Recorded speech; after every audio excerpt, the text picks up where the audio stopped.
how are you? I hope you all are very well and doing great work at your home with me, myself Hina, and welcome to my channel. Today we are going to start the topic image formation by spherical mirror. सबसे पहले हम concave mirror की images की बात करेंगे, फिर हम convex पे चले जाएंगे और साथ ही साथ हम उसके यूजेस भी पढ़ने वाले हैं. So don't forget to subscribe our channel who are new today.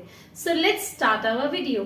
सबसे पहले हम ये पढ़ेंगे कि कनकेव मिरर होता क्या है. हालांकि आप प्रीवियस वीडियो में ये टॉपिक कंप्लीट कर चुके हो, बट स्टिल जो हमारे लिए आज नए नए आए हैं तो उनको थोड़ा बेसिक बता देते हैं ताकि वो आगे टॉपिक को समझ पाए. सबसे पहले कनकेव मिरर क्या होता है, जहां पर पैरेलल बीम ऑफ लाइट क्या होगी, केव के अंदर चली जाएगी. ठीक है, गुफा के अंदर हम लाइट को डालने वाले हैं क्योंकि उसकी बैक साइड क्या है, पॉलिश है.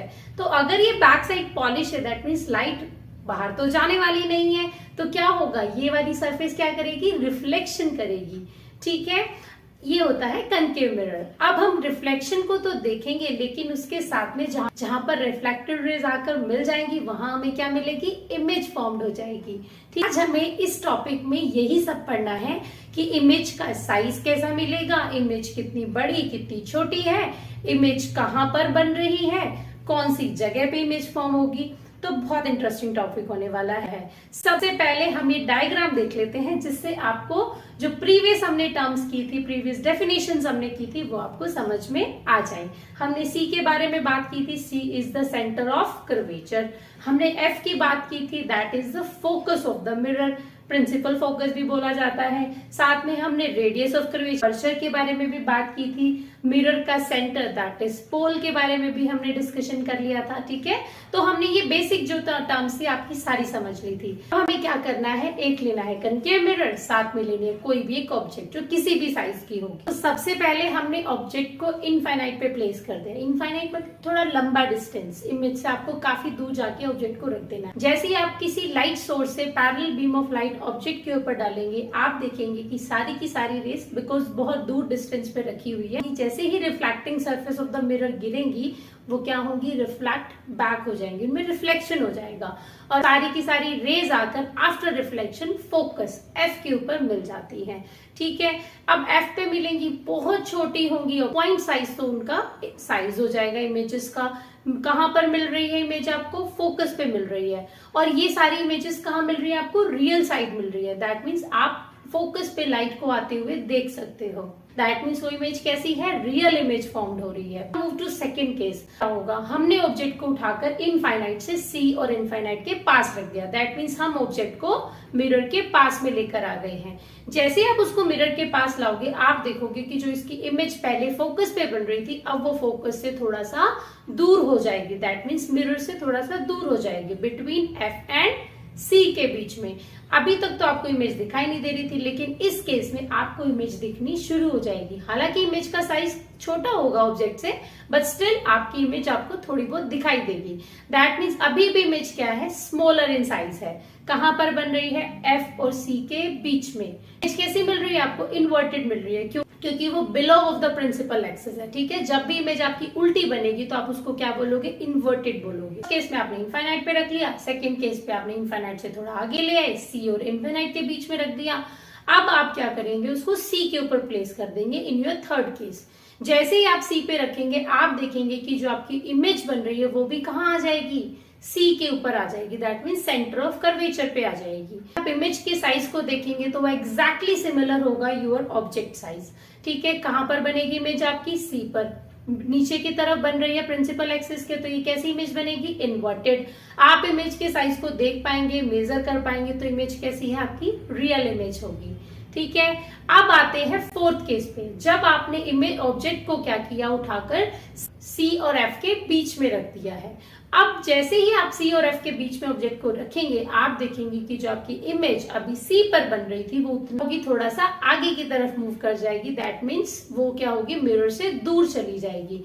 कहां पर बनेगी, इनफाइनाइट और सी के बीच में. एक चीज अगर आप नोटिस करें तो जितना आप ऑब्जेक्ट को उठाकर मिरर के पास में लेकर आ रहे हैं, आपकी इमेज उतना ही उससे क्या होगी, दूर होती चली जाएगी. और साइज क्या होगा उसका, इंक्रीज होना शुरू हो जाएगा धीरे धीरे. सो फोर्थ केस में जब आपने इमेज को सी और एफ के बीच में रखा, इमेज का साइज कैसा होगा? अभी तक तो बराबर था, अब क्या होगा? इमेज का साइज बड़ा हो जाएगा। इन्वर्टेड बन रही है, रियल इमेज बन रही है। तो अब आपने ऑब्जेक्ट को उठाकर फोकस के ऊपर रख दिया। अब अगर आप फर्स्ट केस को दोबारा से रिवाइज करें तो वो आपको इस केस में थोड़ा सा हेल्प कर सकता है। जब आप ऑब्जेक्ट को इनफाइनाइट पे रखते हैं, रेज उसके ऊपर डालते हैं तो फोकस पे मिलती है, ठीक है। और लाइट कैसी होती है? पैरेलल आती है। अब अगर आपने ऑब्जेक्ट को उठाकर फोकस पे रख दिया तो आफ्टर रिफ्लेक्शन लाइट कैसी चली जाएंगी? पैरेलल चली जाएंगी, ठीक है। उसका इन्वर्ट केस है ये।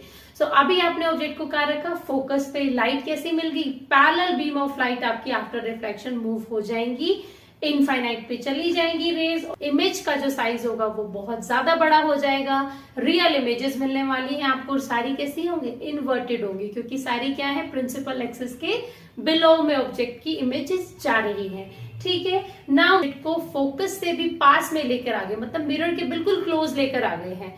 मिरर के क्लोज मतलब फोकस और पोल के बीच में कहीं पर रख दिया, बिल्कुल पास में रख दिया। तो अब आप देखेंगे कि जो आपकी इमेजेस बनेगी वो बहुत दूर बनेगी, बहुत लंबी बनेगी, बहुत बड़ा साइज उनका बनने वाला है। ऐसा इतना बड़ा हो जाएगा कि आप उसको देख ही नहीं पाएंगे, क्योंकि लाइट कैसी जा रही है? पैरेलली मूव कर जाएगी और आपकी साइज इमेज का बहुत बड़ा हो जाएगा, तो आप उसको देख नहीं पाएंगे।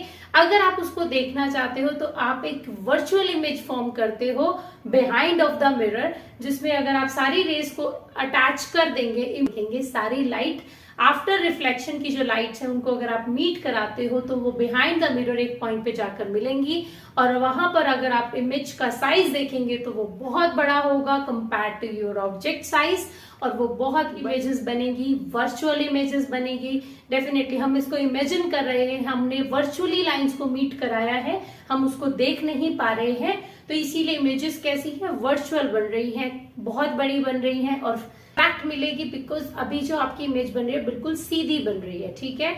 आपने वर्चुअली जब उनको मीट कराया, प्रिंसिपल एक्सिस से अबोव बनती है। अबोव बनना मतलब सीधी बनना इमेज का, ठीक है।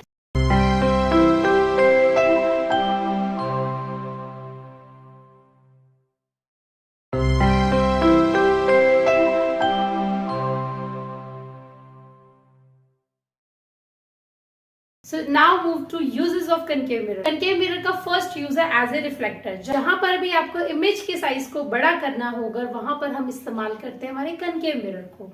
तो सबसे पहला जो इस्तेमाल है that is as a reflector. concave mirror को लाइट हाउस में, टेलीस्कोप में, प्रोजेक्टर में इस्तेमाल किया जाता है एज ए रिफ्लेक्टर, जहां पर आप क्या करते हो? ऑब्जेक्ट को फोकस पे प्लेस कर देते हो और जब उस पर लाइट गिरती है तो वो बहुत बड़ी इमेजेस आपको मिलती हैं, ठीक है। प्रोजेक्टर में भी ऐसे ही किया जाता है, आप लाइट डालते हो और आपको इमेज स्क्रीन पे बहुत बड़ी दिखाई देती है, ठीक है। ऐसे ही आप लाइट हाउसेस की बात करते हो जहां पर आपकी थोड़ी सी बीम ऑफ लाइट पूरी फैल कर बड़ी बन जाती है। ऐसे ही टेलीस्कोप में भी क्या होता है? आपकी जो इमेज होती है वो बड़ी दिखाई देती है। सेकंड है शेविंग मिरर की तरह भी आप concave मिरर को यूज कर सकते हो। जब आपका जो फेस होता है वो मिरर के जस्ट क्लोज रखा जाता है, फोकस पे रखी जाती है आपकी ऑब्जेक्ट, और जब आप उसको मिरर में देखेंगे तो आपको मैग्नीफाई होके बड़ी इमेज दिखाई देती है। जब आपने फर्स्ट केस में पढ़ा था तो आपने क्या देखा था कि सारी लाइट फोकस पे मिल जाती है, दैट मीन्स इसको बोला जाता है कन्वर्ज हो जाना, ठीक है। इमेजेस क्या एक जगह पे मिल जाती हैं, तो इसीलिए concave मिरर को कन्वर्जिंग मिरर भी बोला जाता है। डॉक्टर हेड मिरर यूज करता है ताकि वो जो इंटरनल ऑर्गन्स है उनको डीपली स्टडी कर सके, उनके इंजरीज को पता कर सके, और आपकी images for ears, for eyes, इन सब इंजरीज में उसको इस्तेमाल किया जाता है, क्योंकि वहां पर इमेजेस आपकी बड़ी होकर उसको दिखाई देती है और आपके प्रॉपरली ऑर्गन्स में कहाँ डैमेज है वो आराम से उसको क्लियरली देख सकता है। फोर्थ जो यूज है that is for the heating purpose. Heating purpose में concave मिरर कैसे काम करता है? आपकी parallel beam of light mirror के ऊपर डाली जाती है, after reflection it will meet at focus point, और उस फोकस पे हम क्या करते हैं? मैक्सिमम अमाउंट ऑफ हीट को ऑब्टेन कर सकते हैं। सब यूजेस के अलावा हम इसको फ्लड लाइट्स में भी यूज कर सकते हैं। आई होप इतने एप्लीकेशंस बहुत होंगे। Now move to image formation of convex mirror. Convex mirror की इमेजेस बहुत आसान है। पहली बात तो सारी इमेजेस वर्चुअल मिलती हैं, क्योंकि सारी इमेजेस कहाँ मिलेंगी आपको, बिहाइंड द मिरर मिलेंगी। सिंपल है एक्सपेरिमेंट, जैसे प्रीवियस में किया था वैसे ही करना है आपको। कन्वेक्स मिरर लेना है, प्रिंसिपल एक्सिस आपको माननी है, पोल आपको मानना है और एक ऑब्जेक्ट लेनी है। प्रिंसिपल एक्सिस के ऊपर रखना है ऑब्जेक्ट को बिटवीन इनफाइनाइट और पोल पी के बीच में। अगर आप इस केस को समझेंगे ना तो आप ये देखेंगे कि जैसे जैसे ऑब्जेक्ट को पास में लाया जाएगा इमेज भी पास हो जाएगी, ऑब्जेक्ट को दूर लेके जाएंगे वैसे वैसे इमेज भी दूर होती चली जाएगी। ठीक है, पहले केस में हमें क्या करना है, ऑब्जेक्ट को इनफाइनाइट और पोल के बीच में रखना है। तो आपको इमेज कहाँ बन रही है, फोकस और पोल के बीच में बन रही है, बहुत छोटी है, वर्चुअल इमेज है, इरेक्ट इमेज बन रही है क्योंकि सीधी इमेज बन रही है आपकी। ठीक है, अब आपने क्या किया, इस ऑब्जेक्ट को उठाकर इनफाइनाइट पे रख दिया। आप देखेंगे कि जो आपकी इमेज होगी वो भी क्या हो जाएगी, दूर चली जाएगी। कहां पर, फोकस पे आपको मिल जाएगी। वर्चुअल होगी इमेज, छोटी होगी इमेज। इस तरह से सिर्फ ये दो ही केसेस बनते हैं कन्वेक्स पे। उसके अलावा आप जैसे अगर मैंने कहा कि पोल और इनफाइनाइट के बीच में आप कहीं पर भी रख सकते हैं, आपको इमेजेस हमेशा फोकस से पहले ही बन जाएगी।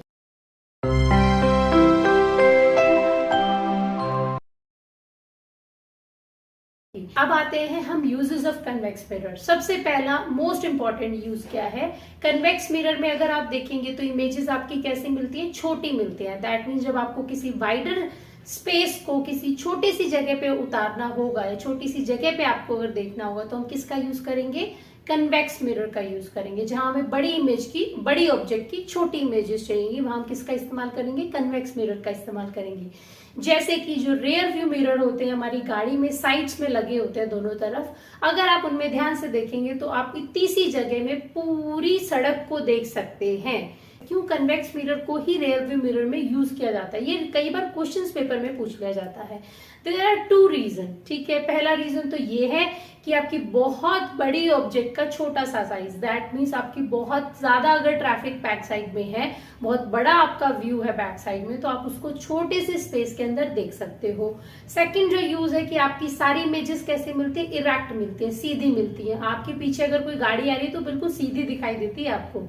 ठीक है, तो ये दो रीजंस की वजह से कार के जो रेयर व्यू मिरर्स होते हैं उनमें कन्वेक्स मिरर को यूज किया जाता है।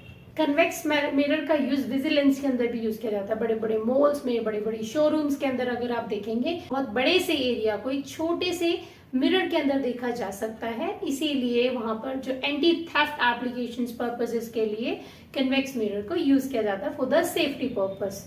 अब हमने पढ़ा है कि जो कन्वेक्स मिरर होता है उसमें लाइट कैसी होती है, डाइवर्स हो जाती है। मिरर कैसा होता है, इस तरह से है ना, ये वाली साइड रिफ्लेक्टिंग सरफेस होते हैं, this is the polish surface. तो जब भी light parallel beam of light गिरेगी ये क्या कर देगा, लाइट्स को अलग अलग एंगल पे डाइवर्स कर देगा। इस डाइवर्जेंस की वजह से क्या होती है, आपकी इधर की तरफ अगर आप फोकस पे लाइट्स को मीट कराते हैं तो लाइट्स कैसी मिलती है आपको, वर्चुअल इमेजेस फॉर्म होती है। इसीलिए कन्वेक्स मिरर को डाइवर्जेंस मिरर भी कहा जाता है। Because of the divergence application convex mirror lightning में भी यूज किया जाता है, जहां पर लाइट को आप क्या करते हो, डाइवर्स कर देते हो, बड़े स्पेस के अंदर उसको फैला देते हो। ठीक है, तो इन सब एप्लीकेशंस में इसको यूज किया जाता है जनरली सेफ्टी पर्पज में, या फिर आप एक मिरर के अंदर जहां आपको ऑब्जेक्ट, बहुत बड़ी ऑब्जेक्ट को छोटे से मिरर में अगर आपको पूरा देखना है तो आप कन्वेक्स मिरर का इस्तेमाल करते हो।